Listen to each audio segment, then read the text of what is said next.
ज्यादातर लोगों ने नदी, नहर और समंदर पर बने बड़े बड़े पुलों को जरूर देखा होगा। आपने अलग अलग आकार के पुल भी देखे होंगे। इनको देखकर आपके मन में ये सवाल भी आया होगा कि ये पुल कैसे बनाए गए होंगे, इनके पिलर्स को खड़ा करने के लिए पानी को कैसे रोका गया होगा, पुल को पिलर्स पर कैसे बनाया गया होगा, सारे पुल एक जैसे क्यों नहीं होते, इनका डिज़ाइन अलग क्यों होता है। कई बार अपने मन से ही इसके जवाब भी बना लिए होंगे।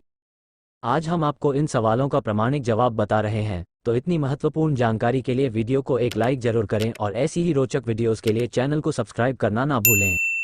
सबसे पहले हम आपको बता दें कि गहरी नदी या समुद्र पर पिलर्स के ऊपर पुल बनाने के लिए पानी के बहाव की रफ्तार, गहराई, पानी के नीचे की मिट्टी कौन सी है, पुल का कुल भार और उस पर चलने वाले वाहनों समेत भार का बारीकी से अध्ययन किया जाता है। इसमें कई बार महीनों का वक्त लग जाता है। शोध व अध्ययन खत्म होने के बाद पुल बनाने का काम शुरू किया जाता है। गहरी नदियों समंदर पर 3 तरह के पुल बनाए जाते हैं। इनमें बीम ब्रिज, सस्पेंशन ब्रिज और आर्क ब्रिज शामिल होते हैं। कैसे बनाए जाते हैं गहरे पानी पर पुल? नदियों और समंदर पर बनाए जाने वाले पुलों का काफ़ी काम दूसरी साइड पर होता है।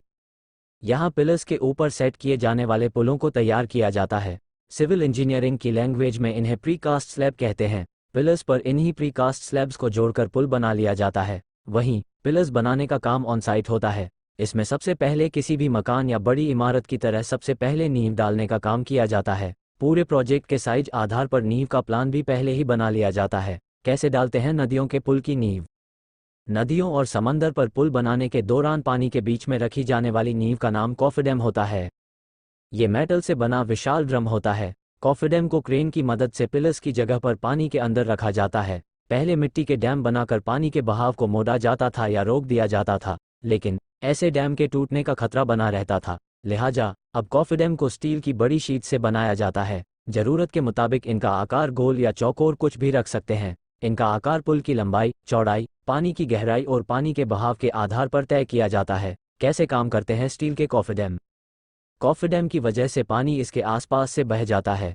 कॉफरडैम में पानी भर जाता है तो पाइप्स के जरिए बाहर निकाल लिया जाता है। जब इसके नीचे मिट्टी दिखाई देने लगती है तो इंजीनियर्स इसके अंदर जाकर काम शुरू करते हैं। फिर इंजीनियर्स सीमेंट, कंक्रीट और बांस के जरिए मजबूत पिलर्स तैयार करते हैं। इसके बाद दूसरी साइड पर तैयार किए गए पुल के प्रीकास्ट स्लैब्स को लाकर पिलर्स पर सेट कर दिया जाता है। पानी ज़्यादा गहरा तो कैसे बनते हैं पिलर्स? पानी अगर बहुत ज़्यादा गहरा होता है तो कॉफरडैम काम नहीं आते हैं। इसके लिए गहरे पानी में तल तक जाकर रिसर्च करके कुछ पॉइंट्स तय किए जाते हैं। इसके बाद उन पॉइंट्स की मिट्टी की जांच की जाती है कि वो पिलर्स को बनाने लायक ठोस है भी या नहीं। मिट्टी ज़रूरत के मुताबिक ठीक पाए जाने पर तय पॉइंट्स की जगह पर गहरे गड्ढे किए जाते हैं। इसके बाद गड्ढों में पाइप डाले जाते हैं। इन्हें समुद्र तल या नदी के तल के ऊपर तक लाया जाता है। इसके बाद इनका पानी निकालकर पाइप्स में सीमेंट, कंक्रीट और स्टील बास का जाल डालकर पिलर्स बनाए जाते हैं। पिलर्स बनने के बाद प्रीकास्ट स्लैब्स को लाकर फिक्स कर दिया जाता है। आज की वीडियो में हम आपको दुनिया के 5 सबसे बड़े समुद्री पुल के बारे में बताने वाले हैं, जिसके बारे में शायद आपको ना पता हो। बता दें कि इन 5 में से एक भी भारत में नहीं है। एक ओवरसीज हाईवे न केवल संयुक्त राज्य अमेरिका में सबसे सुंदर ड्राइव के रूप में खड़ा है, बल्कि दुनिया के सबसे खूबसूरत मार्गों में से एक है।